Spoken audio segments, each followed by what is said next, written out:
9월 13일 오늘 만나 성경 말씀은 스바냐 3장 1절에서 5절 말씀입니다. 망하고야 말 도성아, 반역하는 도성, 더러운 도성, 억압이나 일삼는 도성아, 주님께 순종하지도 않고 주님의 충고도 듣지 않고 주님을 의지하지도 않고 하나님께 가까이 가지도 않는구나. 그 안에 있는 대신들은 으르렁거리는 사자들이다. 재판관들은 이튿날 아침까지 남기지 않고 먹어치우는 저녁 이리 때다.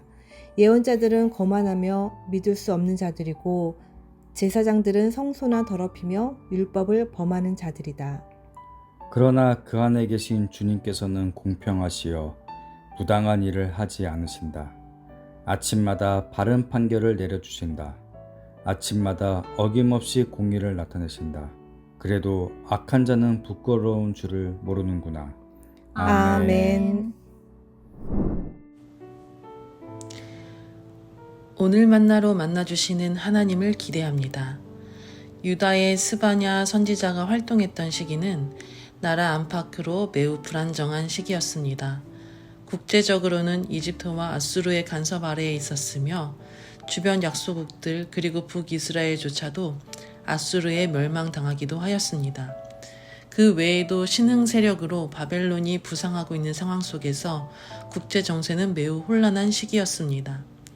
아수르의 영향으로 이미 남유다에는 아수르의 조공을 바치는 정치 세력들도 자리 잡고 아수르의 이방 제의들을 가지고 들어와 유다 지역 전체를 우상 숭배의 땅으로 변질시키기도 하였습니다. 유다의 지도자들은 주변 강대국들에게 조공을 바치기 위해서는 백성들의 혈세를 거두어들여야 자신들이 살 수 있었으며 종교 지도자들은 평안하다 외치며 하나님에 대한 경외를 선포하는 것이 아니라 자신들의 이익을 탐하는 일을 벌였습니다.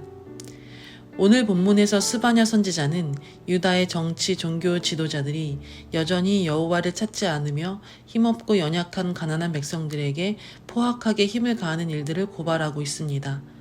거룩하고 의로우신 하나님께서 유다 예루살렘 성 안에 계심에도 불구하고 그들은 여호와의 거룩함과는 전혀 다른 모습으로 패역하고 더러운 곳으로 예루살렘을 만들어가고 있었습니다. 이미 앞서 요시야 왕을 통해 범국가적으로 종교 및 정치 개혁이 이루어진 바가 있습니다.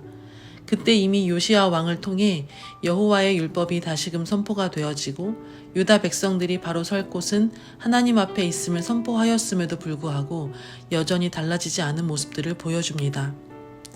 요시야 왕뿐만 아니라 북이스라엘이 멸망하기 전까지도 수많은 선지자들이 하나님의 심판 말씀을 전하였고 선포되어지는 하나님의 말씀 속에서 유다와 북이스라엘이 얼마나 부패하였는지를 들었습니다.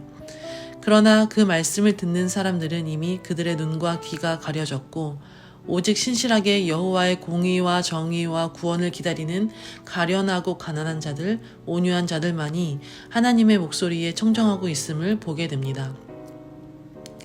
오늘 말씀 5절에서 하나님께서는 날마다 당신의 성품을 드러내고 계시는데 불의한 자들은 자신들의 행동이 얼마나 수치스러운 일인가를 알지 못한다 말씀하십니다.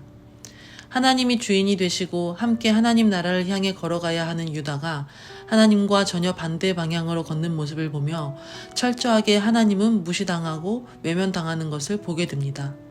그리고 마음이 가난한 자들은 하나님의 공의와 정의가 정말 실현되고 있는지 질문하며 괴로워합니다.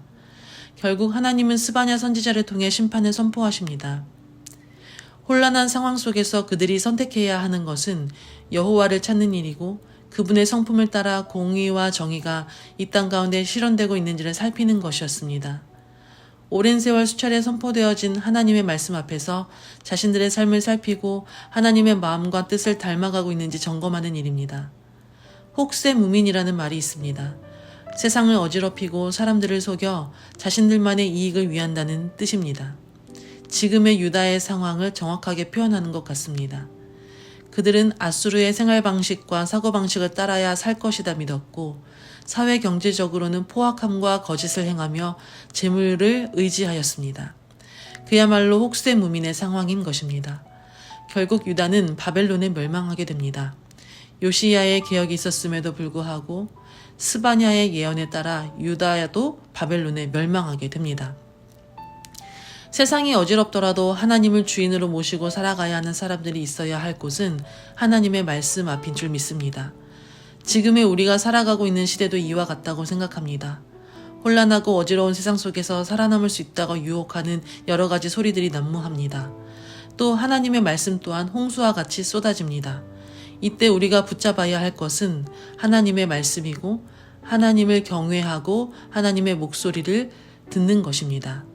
오직 가난한 마음으로 겸손한 마음으로 하나님 앞에 자신을 살피며 지혜를 구하며 나아갈 때 혼탁한 세상 속에서 우리가 해야 하는 일들, 우리가 마땅히 걸어가야 하는 그 길이 무엇인지를 가르쳐 주시고 보여주실 것입니다.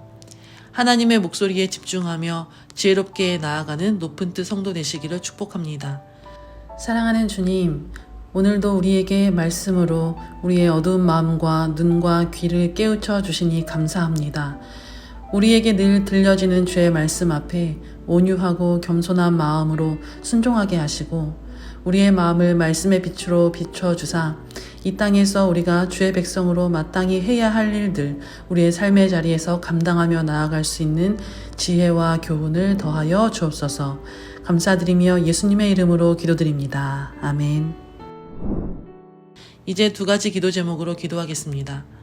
먼저 하나님의 말씀을 기억하며 기도합니다.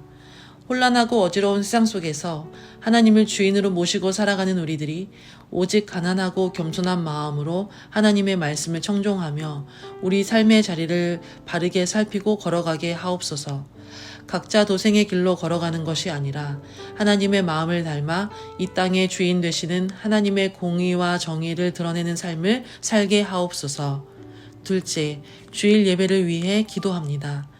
예배를 통해 우리의 마음이 하나님께 더욱 가까워지게 하시고 선포되어지는 말씀 속에서 하나님의 목소리를 듣게 하여 주옵소서.